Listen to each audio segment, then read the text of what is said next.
For more than a century, skyscrapers have been national statements, symbols of ambition, wealth, engineering power, and sometimes pure ego.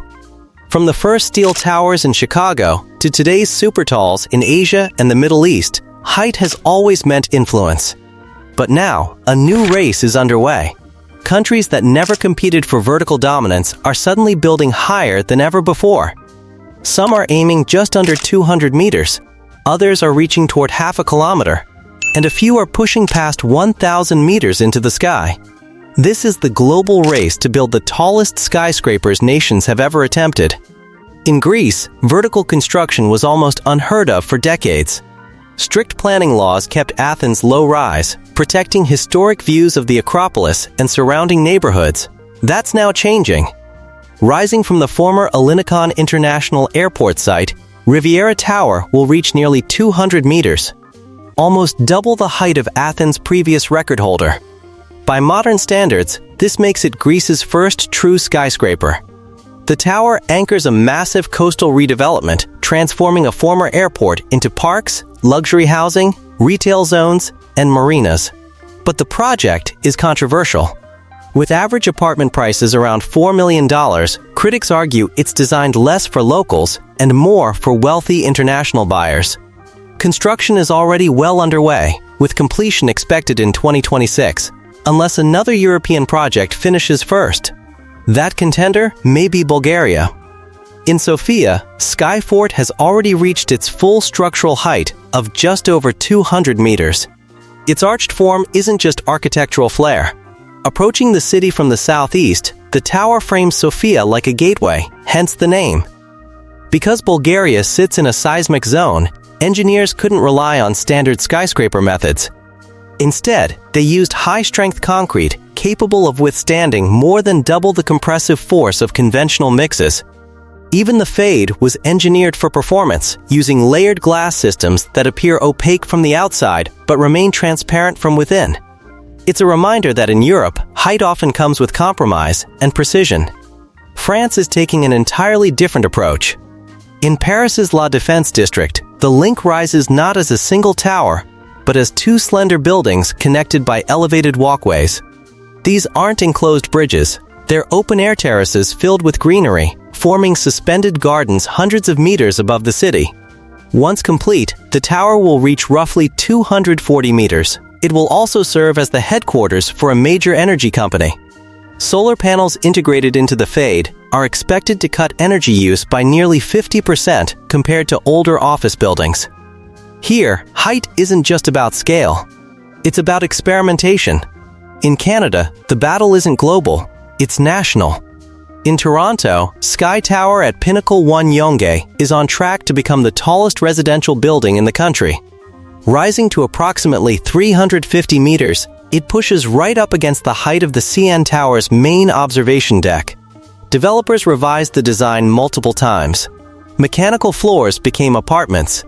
Upper levels stretched higher. Every possible meter was squeezed out. Because in Toronto's housing market, height equals value. Wind sway in the slender structure requires tuned dampers, while construction had to integrate with underground transit systems and navigate historic demolition constraints. When complete, the tower will permanently reshape the city's skyline without technically breaking its tallest structure record. But height alone doesn't matter if a building can't survive its environment. In Japan, that challenge is earthquakes. Tokyo's Torch Tower will rise nearly 400 meters, making it the tallest skyscraper in the country when completed. The tower uses a structural system designed to flex during seismic events rather than resist motion rigidly. Upper floors taper inward, forming a silhouette inspired by a glowing torch. At ground level, public plazas, gardens, and water features reflect Japan's focus on blending density with livability. Here, vertical ambition is matched by resilience. In Africa, a long-dormant vision is finally becoming reality. In Abidjan, Torre Rise is rising toward 420 meters. When completed, it will surpass Egypt's iconic tower and become the tallest building on the continent. First imagined in the 1970s, the project stalled for decades before construction began in 2021. Its foundation is massive, A concrete slab more than 3 meters thick, supported by piles drilled 80 meters into the ground. International engineering teams are leading construction, highlighting the global cooperation required for projects of this scale. But the contrast is stark. As the tower rises, parts of the city still struggle with housing shortages and infrastructure gaps. A reminder that skyscrapers often symbolize both progress and inequality. In Latin America, the next height record is emerging in Mexico. In Monterrey, Torre Rise is climbing toward 475 meters. Backed by the dramatic Sierra Madre Mountains, it's set to become the tallest building in the region, at least temporarily. Construction faced serious challenges, groundwater complications, and one of the worst water shortages in the city's history. To avoid competing with residents for drinking water, concrete production eliminated potable water entirely. The project has become a case study in adaptive engineering under crisis conditions. Brazil plans to reclaim the regional crown. On the coast of Balneario Cambori, Senna Tower is planned to reach 544 meters. Named after Formula One legend Ayrton Senna, the tower integrates motorsport symbolism throughout its design. Vertical lighting represents Senna's rise to greatness. A racetrack-inspired base honors his career. Coastal winds at this height require Latin America's first large-scale tuned mass damper. Construction is expected to begin in late 2025, with a build time stretching close to a decade. When finished, it will become the tallest residential skyscraper in the world. And finally, the United States may have a surprise contender, not in New York, not in Chicago, but in Oklahoma City. Legends Tower is proposed at 581 meters. Its height symbolically matches the year Oklahoma became a state. If built, it would surpass One World Trade Center.